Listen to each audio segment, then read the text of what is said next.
Hello friends, welcome to RKS Volume 1 YouTube channel, and the today topic will be The Bengal Seller by Sarojini Naidu. And let's get started. The Bengal Seller is a poem written by prominent Indian poet and politician Sarojini Naidu, and this poem is mainly about the life of Indian women, Indian culture and tradition revolving around women.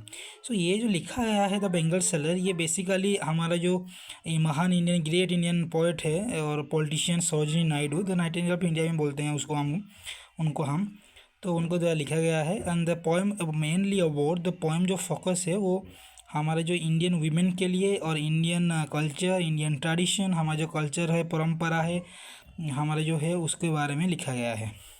It was first publish in the year 1912। ये जो लिखा publish हुआ था पहले 1912 में लिखा गया था, पब्लिश किया गया था। The poem revolve around the bangle which is an important ornament for amusement of women in the Indian society.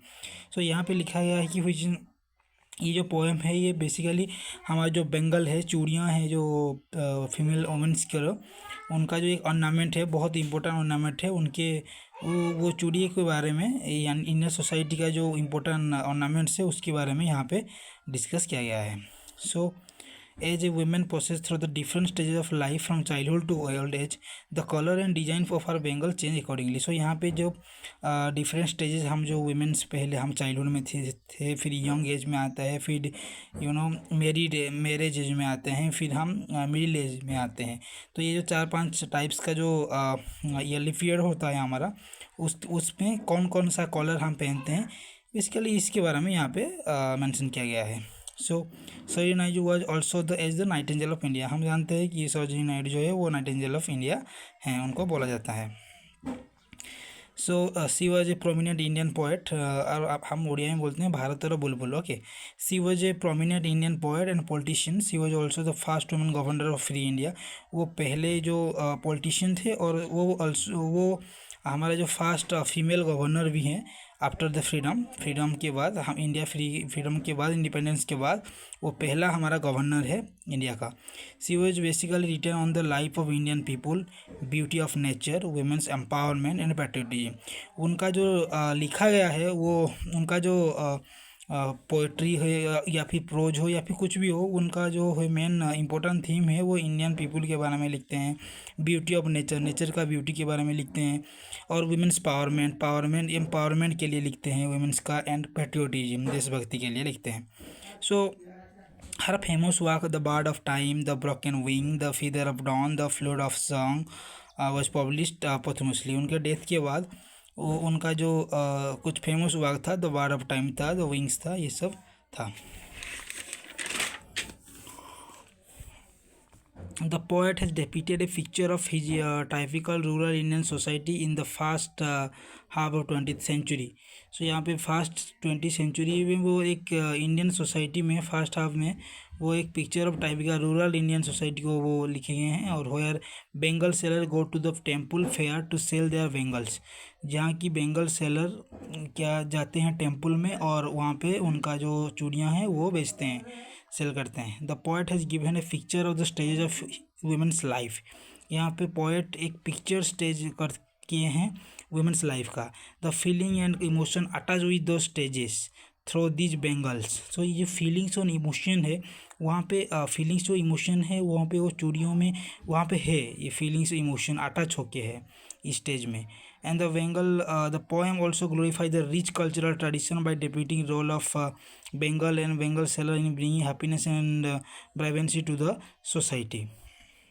So in the poem, the poetess saw how Indian women is wholeheartedly submissive in fulfilling her social, religious, spiritual responsibility in this male-dominated society. So यहाँ पे वो लिखे हैं कि कैसे जो हमारा poetess है, कवि हैं, तो वो कैसे इंडियन वुमेन्स के होल हार्टली सबमिसिव और फुलफिलिंग हर, उनका जो उनका जो विश है वो कैसे सोशली, रिलीजियसली, स्पिरिचुअली उनका जो एक रिस्पॉन्सिबिलिटी है वो कैसे यहाँ पे मेल डोमिनेट सोसाइटी में कैसे वो फुलफिल करते हैं। So in the first stanza of the poem, ये जो पहला स्टांजा है पोएम का, the bangle seller are introduce and the poem describe their everyday. So यहाँ पे जो the first stanza of the poem, the bangle seller introduce, यहाँ पे इंट्रोड्यूस किया गया है उनको, and the poem describe their everyday, and उनका हर दिन the seller are present at the temple fair to make a trade for they are bangle and are calling out to people to visit them and they are praising the quality of bangle. लोग उनका जो बेंगल का quality को देख कर बहुत खुश होते हैं और उनका प्रशंसा करते हैं। So in the second stanza में क्या है, bangle seller are talking about the different kind of bangle that are some the is bangle are suited for a maiden's waist who is unmarried girl और young women and they are silver and blue in colour. So यहाँ पे पहले जो वो क्या किए हैं ना, यंग गर्ल के लिए बोले हैं कि अनमेरिड गर्ल के लिए वो लोग क्या कहते हैं ना, सिल्वर एंड ब्लू कलर का चूड़ियाँ पहनते हैं। ये silver and blue colour are compare to mountain and they represent the freshness and beauty of young maidens. यहाँ पे जो हमारा कलर ब्लू और सिल्वर कलर को वो माउंटेन के साथ कंपेयर करते हैं। माउंटेन जैसे फ्रेश और ब्यूटी होता है वैसे ही यंग मैडन यंग गर्ल को वो भी वैसे ही फ्रेश एंड ब्यूटी थे। So the some bangle are light red and pink in colour just like tender flowers birds they are found blossoming along with a woolen stream। so in this stanza so यहाँ पे इस second stanza में क्या है हुआ ना, boats that dream present an image of young girl who are dreaming of marriage। The Bengal seller also have some green color Bengal which are compared to the newborn leaves। so यहाँ पे start हुआ है second stanza में क्या है, जो नया जो चाइल्डहुड जो नया जो बच्चा जन्म लेते हैं, मतलब जो हम बोलेंगे टीन एज भी बोल सकते हैं, टीन एज के लिए वो क्या पे है कि new born sleep because such lives are pure and fresh, क्योंकि वो उनका जो टीन एज और यूथफुल एज जो है उनके लिए वो क्या किए हैं ना, ग्रीन कलर का चूड़ियाँ वो बोले हैं। अब सम उनके लिए वो किसका ग्रीन कलर का बोले हैं, यूथफुल एज, जो यूथ एज होता है बेसिकली 10 to 15 16 17 ईयर तक जो होता है यूथफुल एज के लिए, यूथफुल एज के लिए वो ग्रीन कलर का चूड़ियाँ बोले हैं। और represent the fact different color Bengal are worn by women in different phase of their life in different society, okay, Indian society। so in the third stanza second stanza में क्या किए हैं, वो न्यू बोर्न मतलब जो youth as का जो लड़कियां हैं उनके लिए बोले हैं कि green colour. And the third stanza में क्या बोले हैं कि सेलर से that they have some yellow colour bangle that looks like field of sunlight in corn here bangle are compare to field of sunlight corn because these bangles are suitable for bride of the day her wedding.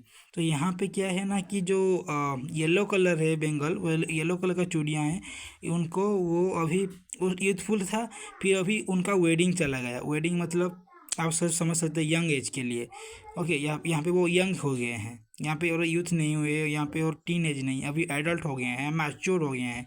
इस mature women के लिए, adult women के लिए वो बोले हैं कि yellow colour वो पहनने के लिए when she needs to look of the prettiest and brightest of all, okay। in the last stanza में क्या बोले हैं कि the Bengal seller says that they have some purple and gold Bengal। these Bengal are suitable for women who has journeyed through life and reached the midpoint of her life। so यहाँ पे पहले तो हम देखते second stanza में क्या था ना, यूथफुल गर्ल के लिए था, टीन एज के लिए था।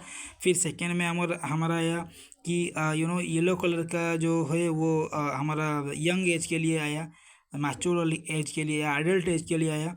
तो थर्ड में लास्ट में हमारा क्या आया ना, पर्पल कलर और जो गोल्ड कलर था वो हमारा अभी वो क्या हो गया ना, उनका मैरिज के बाद जो मिड पॉइंट होता है यानी 35-40-45 एज का जो होता है पीरियड, उस टाइम पे क्या हुआ ना, उस टाइम का वुमेन के लिए वो बोले हैं कि पर्पल एंड गोल्ड कलर का चूड़ियाँ वो रखे हैं।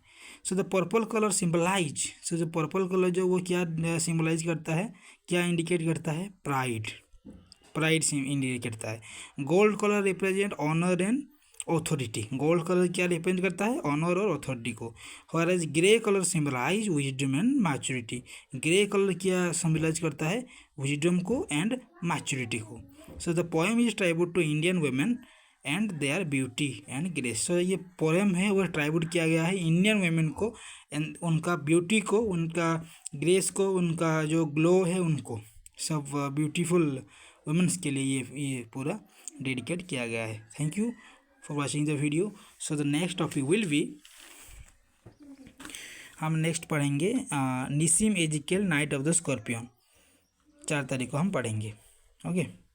फिर उसके बाद करें दी गाइड, ऐसे चलेगा। So thank you so much again.